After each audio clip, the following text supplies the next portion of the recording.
Many people were hurt, and of course nobody killed that we know of. That is certainly good news. So McKinney, Texas, you are indeed talking #Miracle Tonight on Twitter. In Denton, Texas, you guys are talking about car just because so many cars got damaged, not only from tornado winds, but also large hail. Dallas, Texas, you guys are talking about dog. You just saw that beautiful reunion story there of the owner being reunited with their pet. Plano, Texas, talking the word yesterday because yesterday was such a busy day. Here's a tweet. Yesterday was tornadoes. Today it's 70 and sunny. Gotta love Texas. Weather changes like that. Number one, Gainesville, Texas. You guys are talking about the wind that has been quite strong surrounding those storms. You can get involved as well. The Weather Channel social on air, online, and on your phone. And they're in Texas where, by the way, NASCAR is running their race this upcoming weekend in Fort Worth. And amazingly, the tornado did not affect the raceway.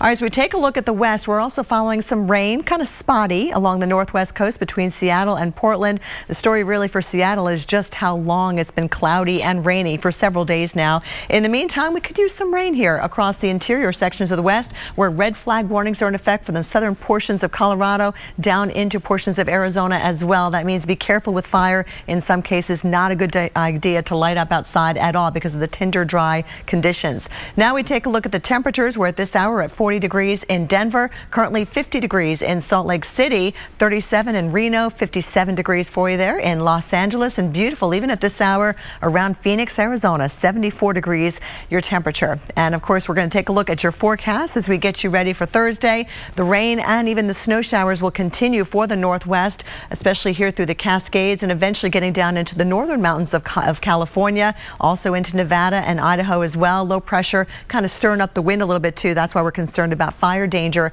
in the southern portions of Colorado down into Arizona as well. Look at that high temperature in Phoenix getting all the way up to 87 degrees. Otherwise, a beautiful day for you in Albuquerque, mid-70s, 72 degrees in Denver. Some of the ski resorts, by the way, still open in case that's where you are for spring break. And here's a look at the wet weather around Seattle and even down towards Medford. Those snow levels dropping pretty low. We do have the chance of seeing rain mixed with snow at times as your high temperature only gets up to about 49 degrees. So while we're dealing with the record-breaking heat in the east, it is all about the cold, unsettled weather here in the northwest. San Francisco getting up to 56 degrees and about 69 degrees in Los Angeles, especially by the water. There's a look at the big picture. You can certainly see where most of the active weather is at this hour. We're still following the showers and thunderstorms across Missouri, getting into Kentucky as well.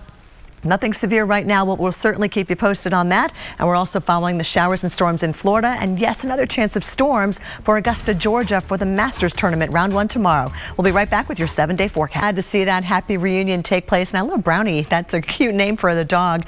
Let's take a look at our forecast here in the Dallas-Fort Worth area, continuing to pick up the pieces in the wake of the tornado outbreak. Fortunately, it looks like pretty quiet weather through the overnight. We're watching showers and storms elsewhere, though, from the Midwest across the Ohio Valley into portions of North Carolina, also Florida, dealing with some of those showers and storms and still wet across the northwest coast. That will be the case again as we head into Thursday with even some snow coming down across the higher elevations of the Cascades down towards Mount Shasta as well in California. Scattered showers and storms still from Kansas City to St. Louis, and watching the southeast, this is where we could have some strong or even severe thunderstorms for places like Atlanta, Birmingham, down towards portions of Florida. If you know anybody on spring break here in Pensacola or Panama Beach, even over towards Jacksonville, Florida, there could be some strong thunderstorms.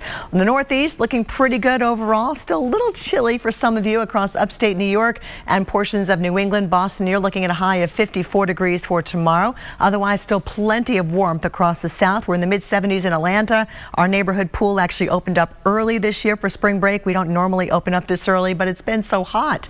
80 degrees for you in Dallas, 87 in Houston. Still cool, though, for the Pacific Northwest from Seattle down towards Eugene, Oregon.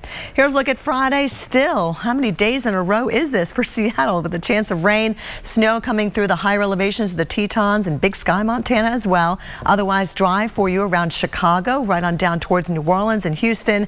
And this system pushes toward the east through the Carolinas. Augusta, Georgia, of course, the Masters Tournament going on here.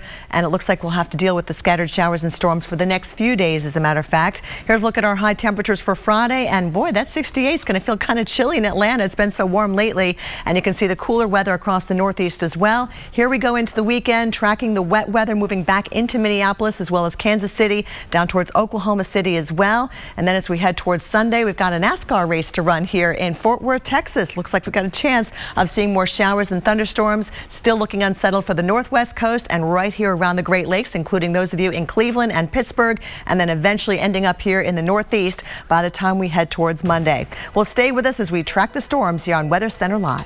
It is half past the hour. Thank you so much for staying with me here on Weather Center Live. I'm meteorologist Kelly Cass. Getting right to the radar, things have settled down just a little bit since the sun has gone down. No longer do we have any severe watches in effect like we did earlier for North Carolina as well as the coast of Texas. But still, we are tracking some active weather, especially right here in the nation's midsection around St. Louis. We've had some heavy rain as well as some frequent lightning. We're going to continue to watch that line as it continues to kind of bow out a little bit there in the southern part of Illinois. Sometimes when that happens, you can have some pretty strong winds at the front end of that line. So we'll be watching that. Otherwise, right now, no severe warnings to pass along. We've also been following some scattered showers around Louisville tonight into London, Kentucky, Smokies of eastern Tennessee, western North Carolina, and even here in the eastern part of North Carolina, still some thunderstorms going. You can see the lightning strikes right on top of you here in Kinston, North Carolina. It's all well to the east of I-95, so traveling not looking too bad here. And then we head down into Florida. Boy, we have an active radar picture here around Tampa, down towards Fort Myers. This is an area we're going to continue to monitor for the day tomorrow as far as thunderstorms go. And in the red, that's where you have a better chance for seeing some damaging thunderstorms. Well, now we have an update on the Texas tornadoes. NBC's Lester Holt continues our coverage tonight from a Texas suburb recovering from a powerful tornado. The second forecast, and it's looking pretty good for most of you here in the Northeast, from Boston to the Berkshires, right on down towards New York City with your high of 59 degrees, tracking a little bit of wet weather and even some snow across the higher elevations of Maine and northern New Hampshire. Now we head to the south, tracking showers and storms here. Watch out Atlanta, down toward the northern parts of Florida. There could be some strong, if not severe, thunderstorms we'll be tracking on your Thursday. 74 for your high in Atlanta, 85 in Tampa. If you're on spring break, you're going to be loving that weather around Miami and South Beach, 86 degrees. South Padre Island, another popular spring break destination, looks hot. Temperatures in the mid-80s. Here we go into Chicago. We've got some decent weather. The Cubs season opener looks good for that. 52 degrees for your high temperature. Showers and storms from St. Louis right on back towards Kansas City with your highs in the upper 50s. So cooling down. And as we take you to the west, we are following some wet weather once again from Seattle right on down towards Crescent City in the northern parts of California. Southern